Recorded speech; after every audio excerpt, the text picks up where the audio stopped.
अस्सलाम वालेकुम नाजरीन, आप देख रहे हैं सियासत.pk। मैं फरियाल गुल अब्बासी। कुछ एक्सक्लूसिव स्टोरीज है जो आपके साथ शेयर करनी है। मीडिया दोबारा जो है वो जेर अताब आ चुका है और अब एक और इदारे के बाद एक और बड़ा इदारा जो है पाकिस्तान का, उसने मीडिया पर पाबंदियां आयद कर दी है। उसके बारे में डिटेल्स आपके साथ शेयर करेंगे और उसके साथ साथ एक बड़े एंकर ने एक बहुत बड़ा एतराफ जुर्म कर लिया और एक और बड़ा इंटरव्यू जो है उसकी बाज़गश्त सुनाई दे रही है। उसके बारे में भी तफसीलात आपसे शेयर करेंगे। लेकिन आज से ठीक एक साल कबल 3 नवंबर 2022 को इमरान खान साहब पर कातिलाना हमला हुआ।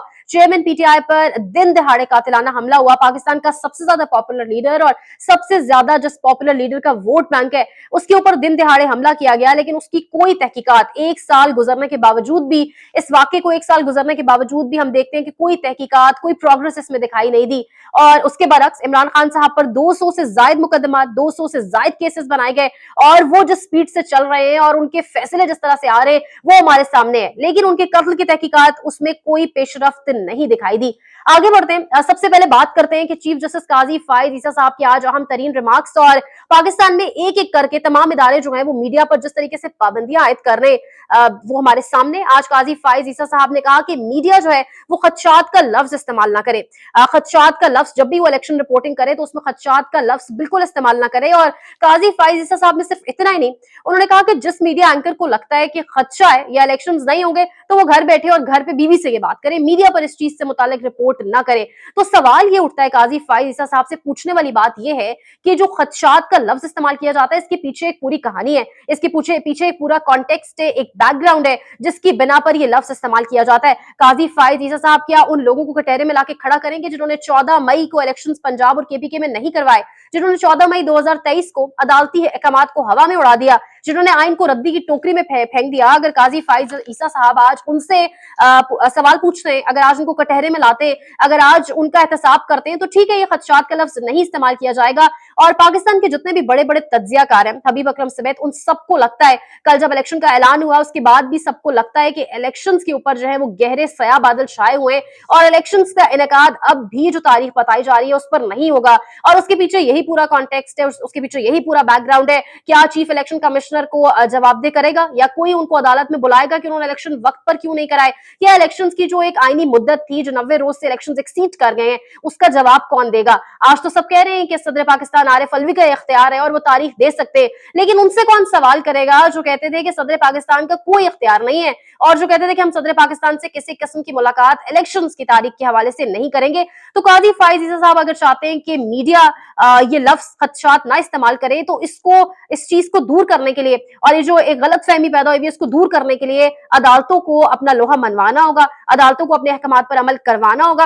अच्छा, ये पहली बार नहीं है कि काजी फायद ईसा साहब मीडिया को चुप रहने का कह रहे हैं या मीडिया को कोई चीज रिपोर्ट ना करने का कह रहे हैं। इससे कबल भी माजी में एक वाकया हो चुका है जब काजी फायद ईसा साहब हुदैबिया पेपर मिल्स का केस सुन रहे थे और उसमें उन्होंने एक्सक्यूज दे दिया था या उस केस में उन्होंने टाइम बार्ड करते हुए जो है वो सजा नहीं दी थी जो कसूरवार लोग हैं उनको। तो उस वक्त भी काजी फायद ईसा साहब ने मीडिया को इस चीज से रोका था कि इस चीज को या इस केस को इस तरीके से रिपोर्ट ना किया जाएगा, अदालती मतलब कमरा अदालत से बाहर जाकर इस तरीके इन अल्फाज के साथ इसको रिपोर्ट ना किया जाए। तो ये पहला वाकया नहीं है, ये काम काजी फायद ईसा साहब पहले भी कर चुके हैं।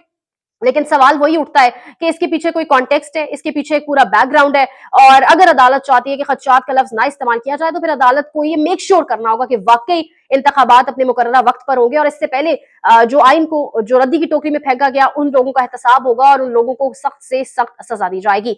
आगे बढ़ते हैं और एक बड़ी अहम स्टोरी, एक और बड़े इंटरव्यू की बाज़गश्त सुनाई दे रही है और सुनने में आ रहा है कि एक बड़ा इंटरव्यू जो है मंजर आम पर आने वाला है। लेकिन ये इंटरव्यू किसी ऐसी शख्सियत का नहीं है, इनका ऑलरेडी इंटरव्यू हो चुका है, एक बार पहले ये इंटरव्यू दे चुके हैं और उस इंटरव्यू में जिस किस्म के इनकी तासुरात थे, जो इनके फेशियल एक्सप्रेशंस थे, जो इनकी बॉडी लैंग्वेज थी, उससे कदरे मुख्तलिफ दिखाई दे रहा है ये इंटरव्यू, जो खबरें निकलकर सामने आ रही हैं।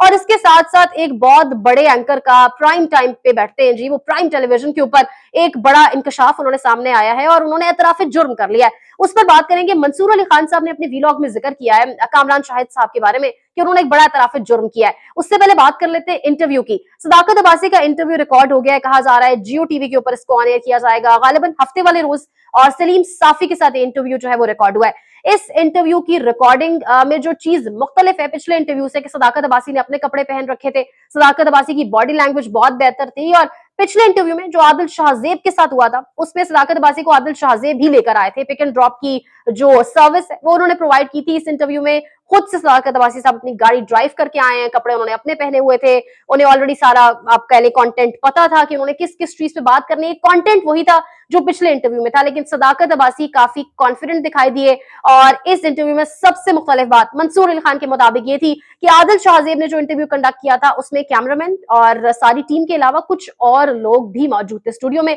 पर इस इंटरव्यू में कोई ऐसा बंदा मौजूद नहीं था स्टूडियो में। तमाम जो मुतल्लिका लोग हैं जिनका काम है स्टूडियो के अंदर, वही लोग सिर्फ मौजूद थे। तो ये इंटरव्यू इस तमाम एस्पेक्ट से देखा जाए तो जरूर मुख्तलिफ था, मगर कंटेंट वही डिस्कस हुआ है। बाकी इंटरव्यू मंजर आम पर आएगा तो कुछ चीजें हैं जिनके बारे में हम जरूर डिस्कशन करेंगे। अब आगे बढ़ते हैं और बात करते हैं, मंसूर अली खान ने अपने प्रोग्राम में इस चीज का जिक्र किया और कामरान शाहिद प्राइम टाइम पे बैठते हैं जी, एक बड़े टेलीविजन पे बैठते हैं, बड़े टीवी चैनल के ऊपर बैठते हैं, खुद को बड़ा सहाफी कहलवाते हैं। कामरान शाहिद साहब ने इस चीज का एतराफ जुर्म किया अपने प्रोग्राम के इंट्रो के अंदर, अपने प्रोग्राम की इब्तदाई के अंदर, और वो कहते हैं कि मैंने 10 साल प्रोपेगेंडा किया है पीटीआई का, यानी मैंने 10 साल पाकिस्तान तहरीक इंसाफ के हक में बात की है और उनका जो एक मौकफ है, उनका स्टांस है, उसको फैलाने की बात की है। और उन्होंने सिर्फ यही नहीं कहा, उन्होंने कहा कि मीडिया में कुछ ऐसे लोग थे जो पीटीआई की बात करते थे, जो पाकिस्तान तहरीक इंसाफ का एजेंडा लेके चलते थे, उनके देखा देखी हमें भी ये काम करना पड़ा और हमने ये काम किया। और उन्होंने कहा उनमें से 2 गेस्ट आज हमारे साथ मौजूद भी हैं। तो हैरानकुन बात यह है कि मीडिया का काम, सहाफी का काम क्या प्रोपेगेंडा करना है या सहाफी का काम जमीनी हकाइक पर बात करना है? सहाफी का काम क्या वाकई जो रियल जर्नलिज्म है वो करना है या येलो जर्नलिज्म को फरोग देना है? अब सवाल यहाँ पर ये उठता है कि ये प्रोपेगेंडा इनसे करवाता कौन है, ये तमाम की तमाम कॉन्स्पिरेसी थेरीज पे इनसे काम करवाता कौन है, और कौन है जो इनको हाथ में थमाता है कागज की अब आपने इस प्रोपेगेंडे पर काम करना है? कामरान शाहिद साहब बेहतर बता सकते हैं और उनसे सवाल होना चाहिए कि किसने आपसे प्रोपेगेंडा करवाया। आखिर कामरान शाहिद साहब को उस वक्त जिसने प्रोपेगेंडा करवाया, क्या अब उन्हीं लोगों के कहने पर अब वो एक नई लाइन ले बैठे? और कामरान शाहिद साहब क्या उन्हीं लोगों के कहने पर अरशद शरीफ शहीद की पिक्चर्स भी किसी को मौसूल नहीं हुई, लेकिन कामरान शाहिद साहब को मौसूल हुई और उन्होंने अपने प्रोग्राम में चलाई? तो ये कौन है? क्योंकि इससे कबल भी इमरान रियाज खान भी कह चुके हैं कि हमें हर थोड़े अरसे बाद नया सिलेबस थमा दिया जाता है, हर 3 से 4 साल बाद हमें नया सिलेबस थमा दिया जाता है। अभी पिछला हमने पूरा याद नहीं किया होता और हमें अगला दे दिया जाता है। तो ये कौन है जो मीडिया को डिक्टेट करता है? ये कौन है जो रोज नए नए सिलेबस देता है? ये कौन है जो मीडिया को इस तरीके के प्रोपेगेंडास करने का कहता है? और फिर कामरान शाहिद साहब जैसे लोग हैं जो सामने आके इस चीज का एतराफ भी करते हैं। मंसूर अली खान ने नो डाउट इसकी तारीफ भी की, उन्होंने कहा कि बड़ा बोल्ड काम है ये जो उन्होंने किया, उन्होंने एतराफ किया कि मैंने ये काम किया है। लेकिन यहाँ पर तारीफ से ज्यादा तनकीद भी बनती है। आप अगर पहले किसी के प्रोपेगेंडास पे या किसी के दिए हुए एजेंडे पे काम कर रहे थे तो अब भी आप उसी लाइन पर हैं और अब भी आप उसी तरीके से, आपको कोई पेपर थमाता है, क्वेश्चनर देता है, आप अपने सामने गेस्ट बिठाते हैं जिसके पास ऑलरेडी आंसर्स मौजूद होते हैं पूरे प्रोग्राम के, और आप इंटरव्यूज करते हैं, तो मतलब आपने लाइन चेंज नहीं की। आपको पता है कि आप एक गलत काम कर रहे हैं, आपको पता है कि आप एक गुनाह कर रहे हैं, आप उसका जुर्म एतराफ भी कर रहे हैं उस जुर्म का, उसके बावजूद आप अपनी लाइन बदलने को तैयार नहीं है। तो कामरान शाहिद साहब से पूछा जाना चाहिए कि वो कौन है जो आपको ये सब करने को कहता है, और वो कौन लोग हैं जिनका देखा देखी आपने इमरान खान साहब के लिए 10 साल प्रोपेगेंडा किया और अब आप दूसरी साइड पर चले गए। देखते रहिए सियासत.pk। पाकिस्तान में इस वक्त सबसे बड़ा मसला बोलने का है। पाकिस्तान में बोलने नहीं दिया जाता, जुबानें खींच ली जाती हैं, डर है, खौफ है, टेरर है। पाकिस्तान का मीडिया मुकम्मल तौर पर कंट्रोल्ड है, वेल मैनेज्ड है, एक मैसिव सेंसरशिप है। इसी तरह का दबाव पाकिस्तान में सियासत.pk भी फेस कर रहा है, जिसे पाकिस्तान भर में गुज़श्ता कई महीनों से मावरा आइन, मावरा कवानीन मुकम्मल तौर पर बंद कर दिया गया है, मुकम्मल तौर पर बैन कर दिया गया है। सियासत.pk की नशरियात को लिमिटेड करके पाकिस्तान में छोड़ दिया गया है। तमाम तर कानूनी मुआवजे के ऊपर आवाज उठाई गई, दस्तक दी गई, लेकिन हर तरफ से खामोशी है, सन्नाटा है, कहीं पर कोई सुनवाई नहीं है, कोई सुनने को तैयार नहीं है।